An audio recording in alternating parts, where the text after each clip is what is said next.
जब वेद व्यास ने पांडवों को चारों पुरुषार्थ धर्म, अर्थ, काम और मोक्ष देने वाली एकादशी का व्रत का संकल्प कराया था, तब युधिष्ठिर ने कहा, जनार्दन, ज्येष्ठ मास के शुक्ल पक्ष में जो एकादशी पड़ती हो, कृपया उसका वर्णन कीजिए। भगवान श्री कृष्ण ने कहा, हे राजन, इसका वर्णन परम धर्मात्मा व्यास जी करें, क्योंकि ये संपूर्ण शास्त्रों के तत्वज्ञ और वेद वेदांगों के पारंगत विद्वान हैं। तब वेद व्यास जी कहने लगे, कृष्ण और शुक्ल पक्ष की एकादशी में अन्न खाना वर्जित है। द्वादशी को स्नान करके पवित्र होकर फूलों से भगवान केशव की पूजा करे, फिर पहले ब्राह्मणों को भोजन देकर अंत में स्वयं भोजन करे। यह सुनकर भीमसेन बोले, परम बुद्धिमान पितामह, मेरी उत्तम बात सुनिए। राजा युधिष्ठिर, माता कुंती, द्रौपदी, अर्जुन, नकुल और सहदेव ये एकादशी को कभी भोजन नहीं करते तथा मुझसे भी हमेशा यही कहते हैं कि भीमसेन, एकादशी को तुम भी ना खाया करो, परंतु मैं उन लोगों से यही कहता हूँ कि मुझसे भूख नहीं सही जाए। भीमसेन की बात सुनकर व्यास जी ने कहा, यदि तुम नरक को दूषित समझते हो और तुम्हें स्वर्गलोक की प्राप्ति अभिष्ट है, तो दोनों पक्षों की एकादशियों के दिन भोजन नहीं करना। भीमसेन बोले, महाबुद्धिमान पितामह, मैं आपके सामने सच कहता हूँ, मुझसे एक बार भोजन करके भी व्रत नहीं किया जा सकता, तो फिर उपवास करके मैं कैसे रह सकता हूँ। मेरे उदर में विग्र नामक अग्नि सदा प्रज्वलित रहती है। अंततः जब मैं बहुत अधिक खाता हूँ तभी यह शांत होती है। इसलिए महामुनि, मैं पूरे वर्ष भर में केवल एक ही उपवास कर सकता हूँ, जिससे स्वर्ग की प्राप्ति सुलभ हो तथा जिसके करने से मैं कल्याण का भागी हो सकूं। ऐसा कोई एक व्रत निश्चय करके बताइए, मैं उसका यथोचित रूप से पालन करूंगा। व्यास जी ने कहा, भीम, ज्येष्ठ मास में सूर्य वृष राशि पर हो या मिथुन राशि पर, शुक्ल पक्ष में जो एकादशी हो उसका यत्न पूर्वक निर्जल व्रत करो। केवल कुल्ला या आचमन करने के लिए मुख में जल डाल सकते हो। उसको छोड़कर किसी प्रकार का जल विद्वान पुरुष मुख में ना डाले, अन्यथा व्रत भंग हो जाता है। एकादशी को सूर्योदय से लेकर दूसरे दिन के सूर्योदय तक मनुष्य जल का त्याग करे तो यह व्रत पूर्ण होता है।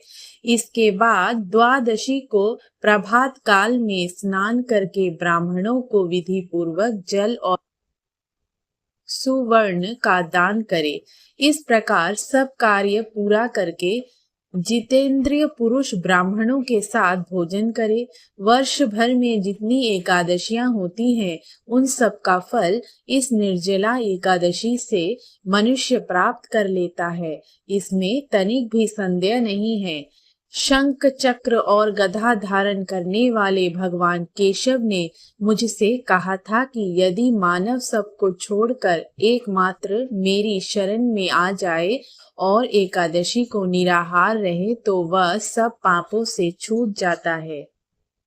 कुंती नंदन, निर्जला एकादशी के दिन श्रद्धालु स्त्री पुरुषों के लिए जो विशेष दान और कर्तव्य विहित है, उन्हें सुनो। उस दिन जल में शयन करने वाले भगवान विष्णु का पूजन और जलमयी धेनु यानी पानी में खड़ी गाय का दान करना चाहिए। सामान्य गाय या घी से बनी गाय का दान भी किया जा सकता है। इस दिन दक्षिणा और कई तरह की मिठाइयां से ब्राह्मणों को संतुष्ट करना चाहिए। उनके संतुष्ट होने पर श्री हरि मोक्ष प्रदान करते हैं। जिन्होंने श्री हरि की पूजा और रात्रि में जागरण करते हुए इस निर्जला एकादशी का व्रत किया है, उन्होंने अपने साथ ही बीती हुई 100 पीढ़ियों को और आने वाली 100 पीढ़ियों को भगवान वासुदेव के परम धाम में पहुंचा दिया है। निर्जला एकादशी के दिन अन्न, वस्त्र, गौ, जल, शैया, सुंदर आसन, कमंडलू तथा छाता दान करने चाहिए।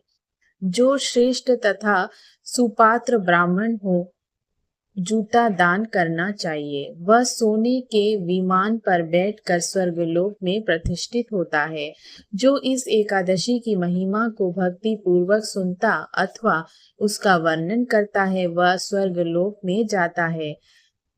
चतुर्दशी युक्त अमावस्या को सूर्य ग्रहण के समय श्राद्ध करके मनुष्य जिस फल को प्राप्त करता है, वही फल इस कथा को सुनने से भी मिलता है। भीमसेन, ज्येष्ठ मास में शुक्ल पक्ष की जो शुभ एकादशी होती है, उसका निर्जल व्रत करना चाहिए। उस दिन श्रेष्ठ ब्राह्मणों को शक्कर के साथ जल के घड़े दान करने चाहिए। ऐसा करने से मनुष्य भगवान विष्णु के समीप पहुंचकर आनंद का अनुभव करता है। इसके बाद द्वादशी को ब्राह्मण भोजन कराने के बाद स्वयं भोजन करे।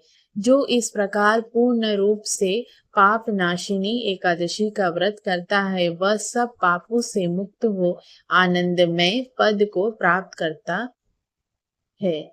यह सुनकर भीमसेन ने भी इस शुभ एकादशी का व्रत प्रारंभ कर दिया। तभी से इस एकादशी यानी निर्जला एकादशी आरंभ की गई।